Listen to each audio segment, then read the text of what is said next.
What is the biggest tip that you have ever received as an employee? Working at Grind Coffee downtown was soul-crushing. My boss, Jake, was a control freak who watched every move through security cameras. The pay was $8.50 an hour, customers were always impatient during morning rush, and my hands were constantly burned from the steam wand. But I actually loved making those perfect foam hearts in lattes and memorizing everyone's usual orders. This one Tuesday morning in December, around 7:30, this guy walks in wearing a dirty construction vest and work boots covered in mud. His hair was messy like he hadn't slept in days, and his hands were shaking as he approached the counter. He ordered a large black coffee, no sugar, but kept fumbling around in his pockets looking for his wallet. Sorry, he kept saying, checking every pocket twice. My wife just went into labor 3 hours ago, and I've been at the hospital all night. I haven't even eaten since yesterday afternoon, but I need the caffeine to stay awake. His voice was cracking a little, and I could see he was about to break down. He finally found his credit card, but when he went to pay, it got declined. He tried it 3 more times, getting more embarrassed each time. Other customers were starting to get impatient behind him, tapping their feet and checking their phones. The bank probably froze it because of weird activity, he said, his face turning red. I've been buying hospital food and parking passes all night. This is so embarrassing. Without thinking, I grabbed a blueberry muffin from the display case and poured his coffee in our largest size cup. It's on me, I told him, sliding both across the counter. Go be with your wife. Don't worry about any of this. His eyes immediately filled with tears. Are you sure? I can come back later and pay. Just go, I said. Congratulations on your baby. He grabbed the coffee and muffin, said thank you about 5 times, and practically ran out the door. Jake later yelled at me for giving away free food, saying it would come out of my paycheck, but I didn't care. The guy looked like he needed help. 1 week later, same time in the morning,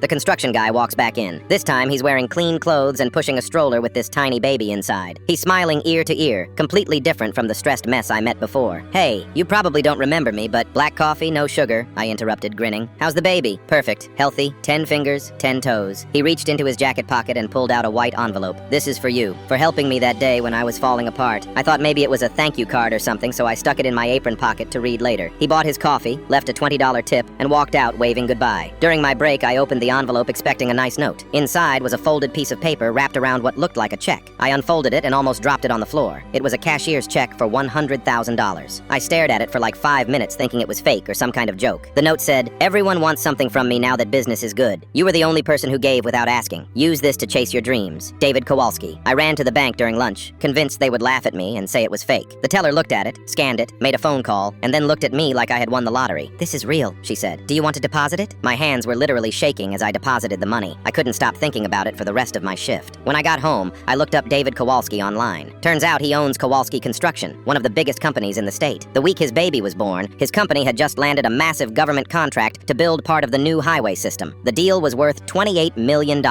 I quit Grind Coffee the next day. Jake was furious and accused me of stealing money somehow, but I didn't care. I used the money to pay off my mom's medical debt from her cancer treatment, which was $60,000. With the rest, I opened my own little cafe across town called Karma Coffee.